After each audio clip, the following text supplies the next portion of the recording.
Hello and welcome to the Week 4 edition of the Spreads of the Week 2023, where we run you through every single spread of the NFL slate.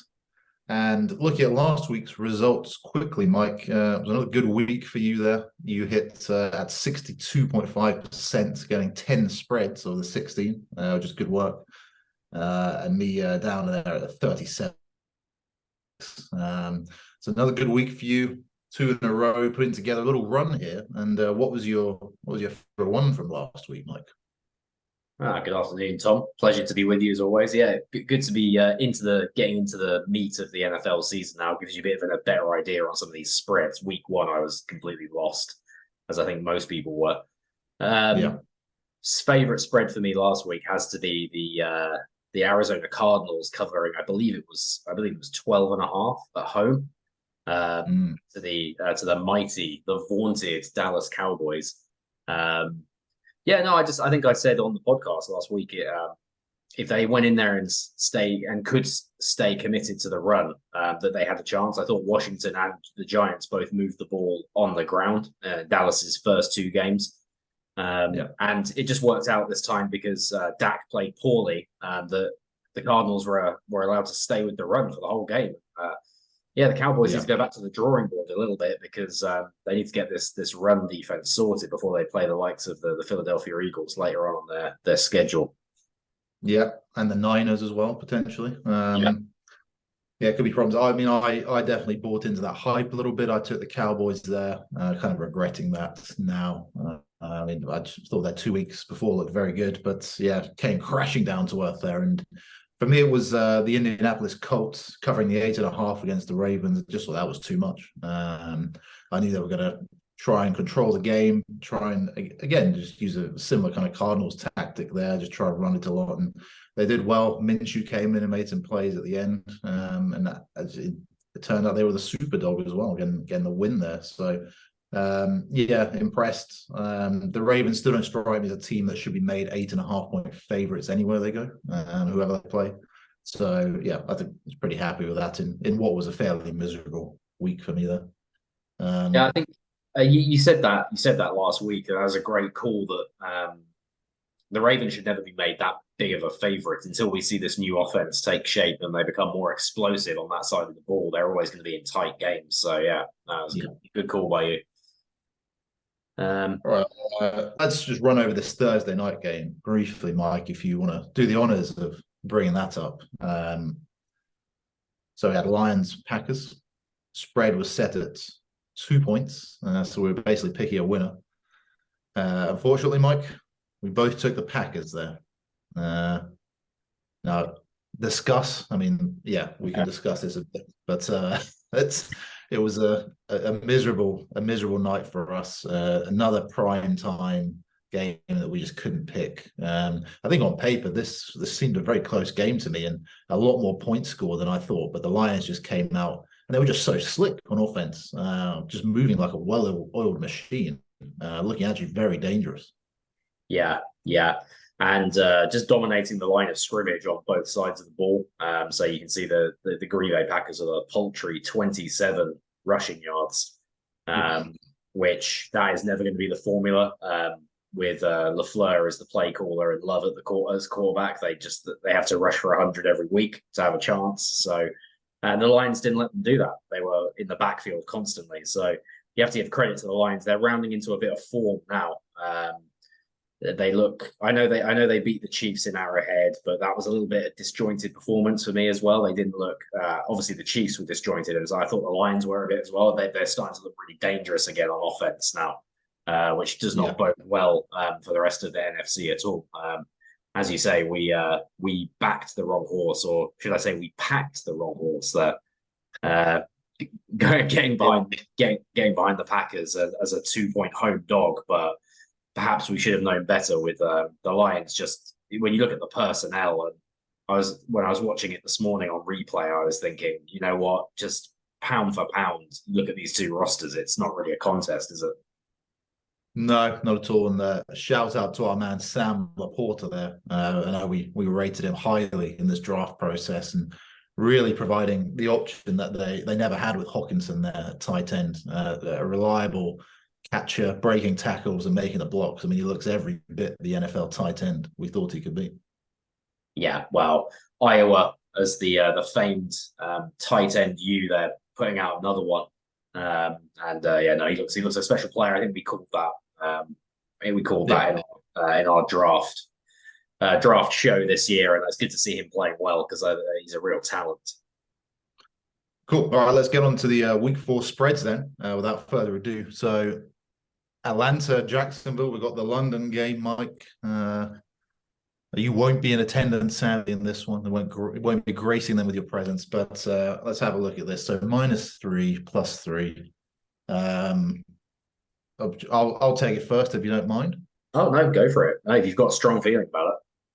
Well, I think it's a Falcons cover here. I think I was saying I was looking at the Jaguars London games historically. They're pretty close, usually decided by a field goal. I think they had won a couple of blowouts back in the day, but for the most part, they're very close.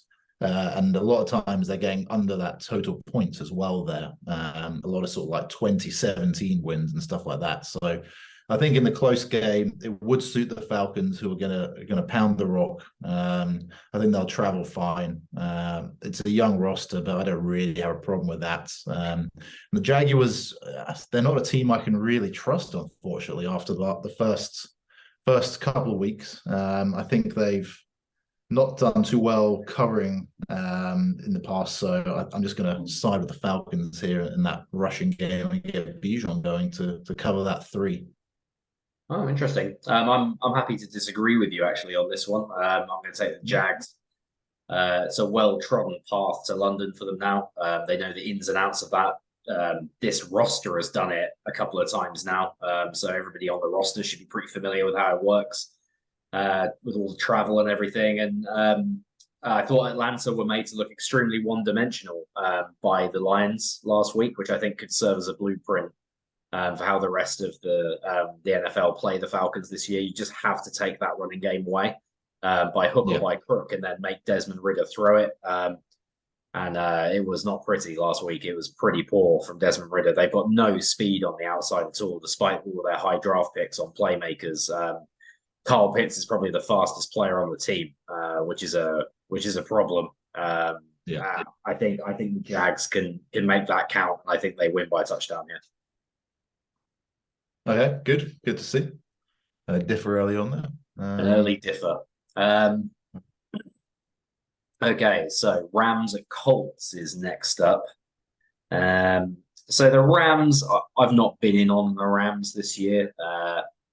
Obviously, took the Bengals last week to blow them away. That didn't happen. They hung around in that game. They play the Colts. So I'm just going to ask you to confirm this spread, because the Athletic is kind of making a bit of a mess of this down here. Is it -1 Indianapolis favorites here, Tom? Is that what you've got? Yep. Colts -1 favorites in a tight one. Goodness, this is a hard one. Obviously, as the spread indicates, it's a bit of a coin toss game. Richardson is back. Are the Colts a good enough team to win 2 in a row? Goodness. I'm gonna say, yeah, go on. Yeah, why not? Why not? I'll ride the Colts, and I'll ride Richardson. I'll ride Shane Steichen, and the running game get them a close win here, field goal win for the Colts. Yeah, interesting. Anthony Richardson coming back off the concussion. Does that maybe change the play calling a little bit? I think it might. They might be less inclined to call it QB runs. And I think I'm going to side with the Rams here, who on the young season are 2-0-1 against the spread. So they haven't been beaten a spread yet. I'm just going to side with that, and the good quarterback play from Stafford do enough to get this team over the line here. Like, I believe what you said might come back to haunt the Colts. Are they good enough to win 2 games? I'm not sure at this point, so give me the Rams. Yeah, Stafford's got to look after the ball better. It's just too many turnovers, averaging 1 a week, just over 1 a week so far, which is can't have it for the whole season. Okie doke. So then the Dolphins my goodness, a 70 burger, the most dynamic offense in town. The high flying circus act comes to Buffalo. I bet the Bills were kind of thinking, blimey, we wish this game was in December rather than a balmy September afternoon. I actually haven't checked the weather for this game. It would be, if it's lashing down with rain in Buffalo, that could be a first good test of the Dolphins on the road. But I don't know. I haven't looked at the weather. What do you think, Tom? I think the spread's odd. Given what we saw last week, I thought probably just the home field advantage has made this made them put Buffalo as favorites here. But I would expect Miami to be closer than that. I'm looking at the weather now. It's going to be 76 and sunny in Buffalo on Sunday. This is a Dolphins cover all day for me here. The Dolphins 3-0 against the spread on the season at the moment, and I think after what we've seen last week, you really can't bet against them. I think the Buffalo games I've seen so far, some of those players they have in the secondary have been a bit lacking in speed, which is going to be a big concern. A little aging in the secondary there for Buffalo, and if they can't affect the quarterback, it could be a long day actually, and could be a touchdown win here for Miami. I feel pretty good about that.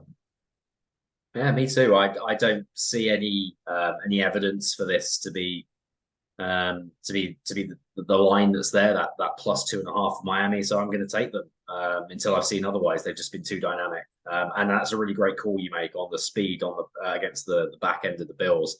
They're going to have to sit back so deep to keep everything in front of them. And what's great about this offense is they've shown their versatility already against the Patriots, who tried a bit of that. They just ran the ball a lot for over 100 yards. And I think we'll see that today. Devin Achane was explosive in his debut last week. So I think might see a bit more of that from Devin Achane and running most of it this week and pound the football a bit, get the Dolphins a win. I think so. Okay. Bucks head down to the Superdome to take on the New Orleans Saints. Saints as a 3.5-point favorite. Derek Carr must be out of this game. He said he was listed as week to week after his injury last week. Can I just have a confirmation on that, Tom, before I weigh in here? Let's have a look.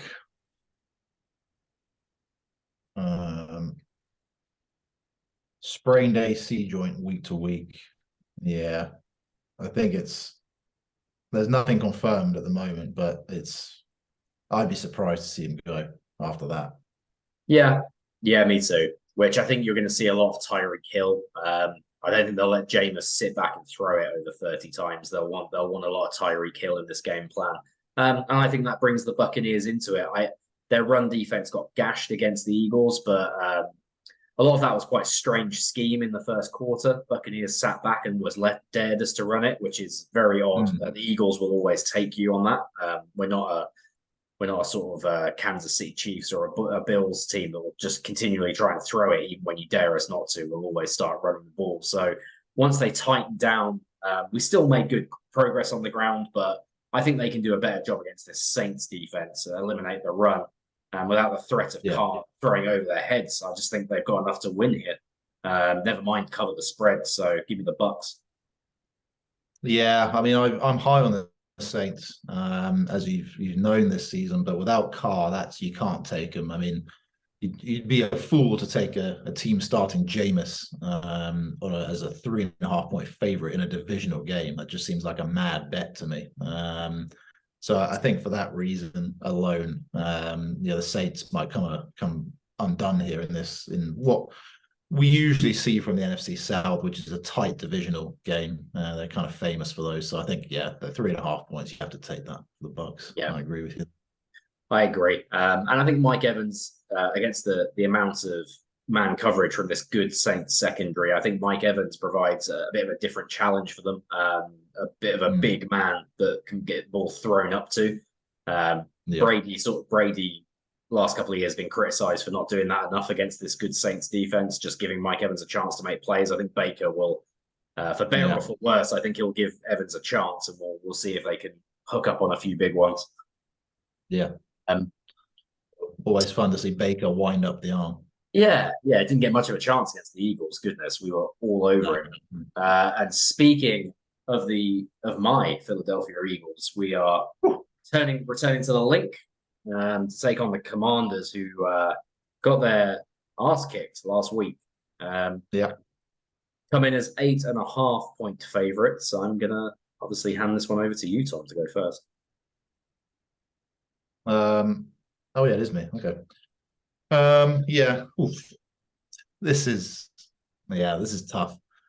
I'm going to put the Monday night one down sort of normally. And I think before that, the Eagles had won their games by less than a score. So I'm going to take the Commanders here in a divisional game to cover the 8.5. I think it's probably an Eagles win. I mean, yeah, the Eagles look very good, I have to say. Everything seems to be clicking, certainly in the rushing game. And it just looks very hard, especially with some of the defensive linemen you're now rotating. The two Georgia products inside, goodness, they are really causing problems.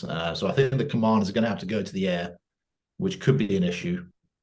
But I just like that spread enough in a divisional game. So I'll take the Commanders in what's probably going to be a Philly touchdown win, I think. I couldn't have said it better myself. Yeah, Eagles are 3-0 against the spread so far this year. Covering every week, I believe, the slim margins we've been given. I think they've been given quite close spreads, shall I say, considering the teams that we've played, and we've handled everybody. The Commanders, they've all been under a touchdown. Yeah, the Commanders we don't tend to handle, and that is probably purely just due to the Commanders being one of the only teams in the NFL that can match our offensive line with their defensive line talent. Yeah. And I think we'll see that again. I think it'll be quite a sloppy, grubby game. I think Hurts might have to run for 50 in this one. And we'll have to try and get AJ Brown a receiving touchdown here. Yeah, he hasn't caught a receiving touchdown yet this season, which is starting to get a little bit concerning. So tight game. I think we just edge it, and the Commanders get a little bit more back into their stride this week after a dismantling last week. Goodness. Yeah. So we're both on the Commanders, and this, I think, oh my God, I mean, there's nothing left to say other than this is a bit of a toilet bowl game. I'm very glad this will probably get lost in the early kickoff madness of all the games going on at once, which is a good thing because we don't want to see any of this. This is the Broncos at the Bears. All right, you're picking first. Yeah, my pick first. I'm going to have to take Denver Broncos. Don't feel good doing it. Don't think Russell Wilson has played as well as that stat line suggests. I think Sean Payton is throwing everybody, apart from himself, under the bus in Denver. But they are not going to go winless this season, the Denver Broncos, and I think the Bears possibly could go winless this season. It is all coming apart for the Chicago Bears. So even though 3.5, I would be much more comfortable if this was 3. If this was 2.5. I think it could be a field goal game, but there's no way you're going to get me back in the Bears here. So, give me the Broncos. Yeah, this is a real tough one. I'm going to differ with you here just because, I don't know, I need to get a bit of ground in you, I think, in the spreads. And I think a differ here could work for me. There's really no logic. Both these teams have not covered a single spread this year. So it's anyone's pick, this. I'll just take the home team. Don't know what the Broncos will be like after conceding 70 last week. I don't know what Sean Payton will be like. I don't know how those players are going to respond to him and whatever he's done this week. So it's just kind of choosing whichever organization you think's in more of a mess. I don't know. There's problems in the Broncos. I mean, I kind of expect the Bears to be 0-3, not the Broncos though. So go on, give me the Bears to cover. Interesting. I can see the points against per game is set at 41 for the Broncos and 35 for the Bears. Oh goodness. I mean, you'd be tempted to, if the offenses weren't so bad on paper, you'd be tempted to take the over on the points here, looking at that. But alas, I won't be going anywhere near that. God no. Baltimore Ravens at the Cleveland Browns. You to go Ooh. first, sir. The game you may be going to, correct? Yeah, we may be heading down to the Mooney lot for this one, which could be exciting, a divisional game there. Yeah, this Tough. is a Ravens cover for me, but I don't feel good about it. I just think that the way the season's going at the moment for the Browns, it seems to be a win one, lose one kind of year at the moment. And yeah, a very good performance against Tennessee last week. But I just don't know if they can sustain that. And the Ravens lost last week. So I just think on the odds, and all things being fair and even in the AFC North, sorry, I think the Ravens cover this one with a field goal or something like that, and probably have to consider the under on the points here as well. Maybe like a 17-14 ball game here. Yeah. The Browns offense playing much, much better defense playing much, much better this year under Jim Schwartz. However, that scheme is predicated on a lot of man coverage, which does suit the Browns personnel, but it does also suit Lamar Jackson, being able to tuck it and run. Early returns on Lamar throwing it a lot more haven't been great. I think that could be the recipe for the Ravens. Get a bit more back to Ravens football, let him run it a bit more than he has been. Still throw it around a lot, obviously, but give him a chance to run it. And I agree with you. I think the Browns have encouraged the last couple of weeks, a couple of gutsy win against the Steelers and a blowout of the Titans. But these AFC North teams tend to take each other outside the back of the woodshed and give each other a bit of a hiding. So I think that will happen here, and I think the Ravens might just nick it after a big disappointment for them last week. Yeah, they're not that bad to be, losing 2 in a row. For me at the moment, I think they're a good football team, so makes sense. I would agree. They're still second favorites in that division, so you've got to back them against the third or fourth favorite. I agree. All right. This is going to be quite a fun one. A froggy little Houston Texans team. They're a bit jumpy. They're the upstart Houston Texans, which is I haven't been able to say that a lot since Deshaun Watson had his career implode. Is it me going first? Yes, it is. Yeah. I've had it. I don't know if I'm seeing this correctly. Are the Houston Texans a home dog here, Tom? Yep, home dog. I've got 2.5 points here. So potentially even money coming in on them. Yeah, I'm going to take the Houston Texans here for sure. They look really good. Stroud is throwing it with anticipation that you don't often see from a rookie quarterback. I've watched some detailed analysis of him play this year from the All-22, and he looks fantastic so far. The returns on him have been great. The Steelers, that's a very flattering win for them in Oakland. I've not been, as you know, I've not been a big Oakland Raiders backer at all this season. So for me, that flattered to deceive that Steelers before that win there. They also had a bit of a nightmare getting home from that game. So disrupted preparation for the Texans. On the road again, the Steelers. Yeah, give me the Texans. I might even be tempted to stick some money on that, but extend the spread out a little bit. No, I agree with that. Not much to add there. I think the lack of preparation might hurt. Short week, another away game for the Steelers. Do the Steelers really go 3-1? I don't see that. I'd rather side with the pluggy Texans, as you say. Go on, we'll agree on that one. No more to say.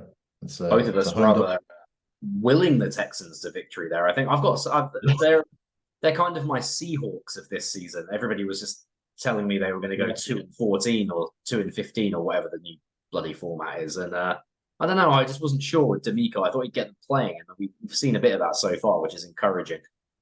Okay, we probably need to start rattling through some of these. I haven't got the 10-minute warning yet, Tom, but I feel like it must be getting close.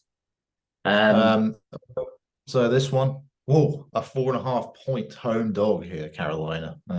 Let's just check in on the Bryce Young injury status before we pick it. Although I will say Dalton played well in a tough environment away to the Seahawks. Yeah, I mean that is what I said. Won't go into it too much, but I did say to you they might look better with Dalton. So Young was a full participant in practice. So it's going to be Bryce. 1.5 point home dogs. Yeah, it's. I think that loss to New Orleans is a bit of a fluke. Usually the Panthers play pretty hard at home. And the Vikings, yeah, were the real disappointment of the year for me. I can't willingly take the Vikings here as 4.5 point road favorites. Talk of Kirk Cousins being wooed by the Jets this week as well. I don't know how that might have affected anything, if it did indeed. But yeah, the Panthers. It's not going to be an easy trip here for the Vikings. And the Panthers make it hard, affect that passing game of the Vikings, and don't give them a chance to stay too long in the pocket there with that pass rush in Carolina. So I think, yeah, go on, 4.5 point home dogs. Yeah, no, not too much to add. I agree. I think Vikings win a close game. They are always in close games, as we know. Last season they had a historic amount of close game victories, and they've so far this season all three of them have gone against them in close games. Yeah, I guess the Eagles wasn't really that close, but the other two were very close. So I just think the luck goes their way and they win by a point or two, which gives you a nice cover there for the Panthers. Yeah. Okie doke. So next one here will be Bengals at Titans. Oof. Interesting. Only a 2.5 point favorite here, the Bengals. Yeah. Burrow, can I just have a quick check on Burrow playing? I'm assuming he's playing, although he was a bit gimpy last week, and I think he said he may not have played if it wasn't such an important game to get them off the schneid there. If Joe Burrow is playing, I think they're going to beat the Titans by a field goal or more, so I'll be taking the Bengals. Full participant in practice, yeah. So I'm sure he's going to play. Yeah, Bengals. Lovely 2.5 point line there, so we only need a field goal win. So yeah, give me the Bengals. Yeah. I agree. Yeah, that makes a lot of sense to me. And if the Titans lose another here, that's it could be Vrabel as one of the coaches on the hot seat going into October. It's a Bengals cover all day. That's a no-brainer. Yeah, I'd be interested to see if he does get on the hot seat. I think that would be slightly unfair, given what he's had to work with the last 2 seasons. But yeah, no, I agree. That does tend to be how the NFL works. Yeah. What have you done for me lately? So, oh dear, Raiders at Chargers. How are you making the Chargers 5.5 point favorite in any game? Go on. Yeah. Yeah, let me just check what well, they covered. LA Chargers 1 and 2 against the spread this year. I've got a feeling they would be under 500 at the end of the year. It's a divisional game. The Raiders should stay in this, even if Jimmy G isn't playing. So I think it's going to be a Raiders cover. Although I don't feel great about it. I feel like this could be the week Josh Jacobs gets going here against the Chargers. I feel everyone's ability to run the ball against the Chargers means they're always going to be in close games, as well as the moronic decision making. So go on, Vegas. Can I get a confirmation of who's playing for the Raiders? Is it going to be O'Connell, or is it going to be Hoyer? Because if it's Hoyer, I'm going to take the Chargers here. They may not have announced it.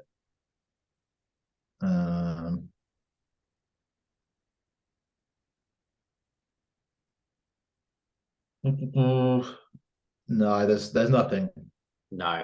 Well, Hoyer, no. Oh, sorry, Hoyer will start. Hoyer will start if Garoppolo can't go, which off a concussion, you've got to assume he won't be playing. So he won't be playing. He'll be Hoyer. I'll take the Chargers. I forgot Garoppolo was injured before I got incensed at the start of this spread here. No, I can't believe they're playing Hoyer over O'Connell. That seems mad. That's classic McDaniel's decision making. So yeah, give me the Chargers to kind of get a feel good thumping win at home. I've really come 180 degrees on that. No, that's fair enough. I mean, you know my feelings on the Chargers. I probably wouldn't take them against anyone as 5-point favorites. That's fair. That's fair. But against Brian Hoyer, I think I would, and I have. So, okay, Cardinals.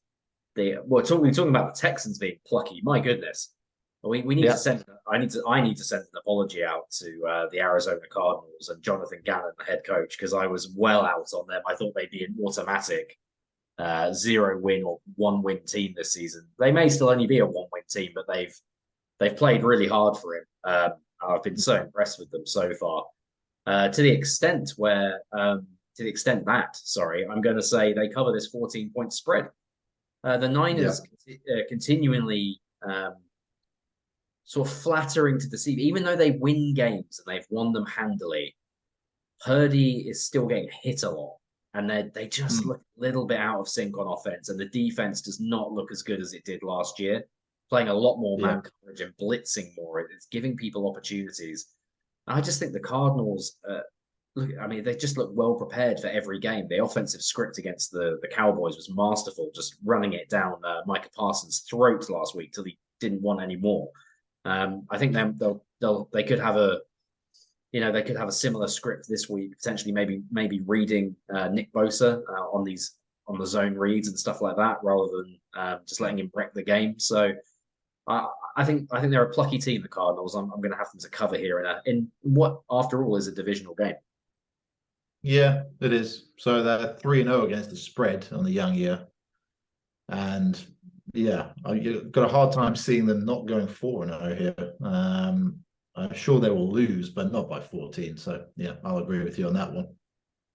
Yeah. Great.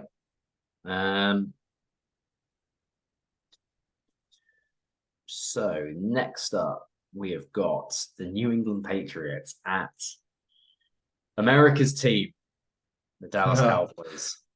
I'm stunned this isn't in prime time. I'm glad it isn't, but I'm stunned. Yeah. I'm stunned that it is. Yeah, I agree.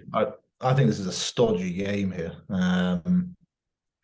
Yeah, I think Belichick tries to go with a game plan to just stifle Dallas and particularly some interesting looks in the red zone there for them to see how they perform, because their red zone offense has been dire this year. The Patriots seem to be in every game they play, and I think they cover 6.5 here. That's big enough for me. I'd like to have it over a touchdown, but 6.5 is going to be enough for me in a game where I think that the Cowboys are going to make a few gaffes, and the New England are going to be well coached and just go in there and perform to the level they can perform at, which is keep it within a touchdown. Yeah, I agree. I think there was some pretty alarming signs from the Dallas Cowboys this week. I've seen a lot of coverage this week of like, don't worry, this team was always going to have a bad performance at some point. Good to get it out of the way against the Cardinals. Yada yada yada. I think it went deeper than that. They've got some issues how they've constructed that defense. They're very, very weak against the run, and they were last year. So it's not just a one-off issue. And the Patriots will happily come in there and run it down your throat. I mean, Bill Belichick has got no qualms about winning this game 10-7. He doesn't give a crap how entertaining it is. And as you said, the Patriots this season, they're a lot less man. They're a lot more zone coverage. Keep it in front of you, play red zone defense. Yeah. And the Cowboys haven't been good in that against that formula. Patriots need to eliminate their own gaffes a little bit. A surprising amount of turnovers for a Patriots team so far. They need to fumbles and a couple of Mac Jones interceptions. They need to clean that up. But I'm going to go out on a limb here. I could see the Patriots going in there and winning that game to really set the cat amongst the proverbial pigeons there in Dallas.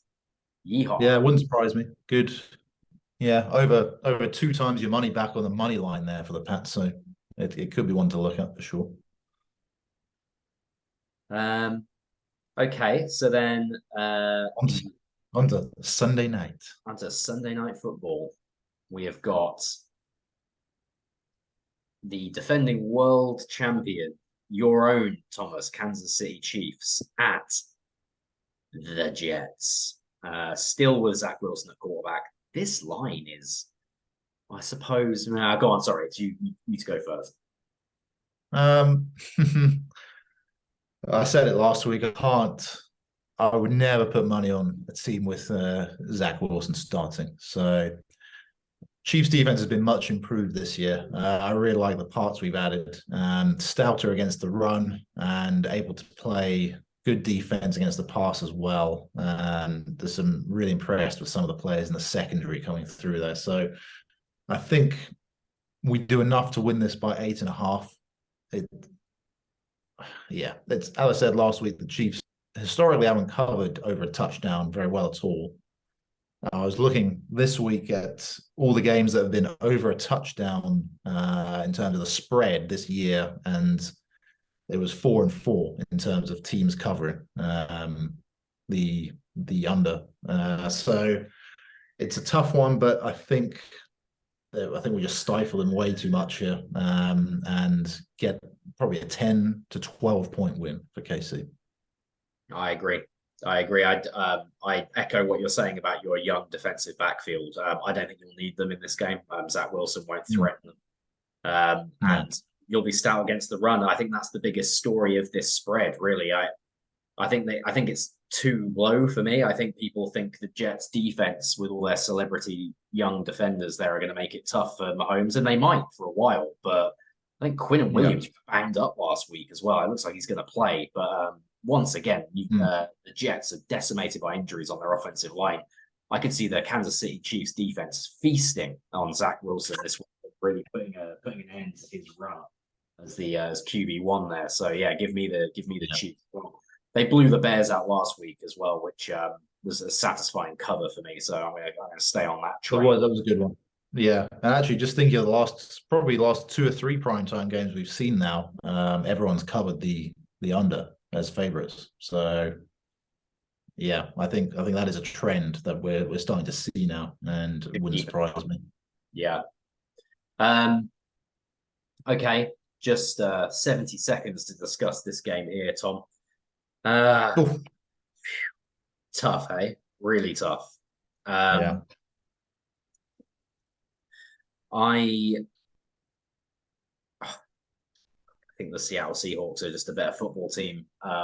But yeah, I don't know what their injury situation is. If they've got all of their offensive linemen back, I would be very confident taking the Seahawks here, but I'm going to take them anyway. But yeah, it would not surprise me if the Giants win this game.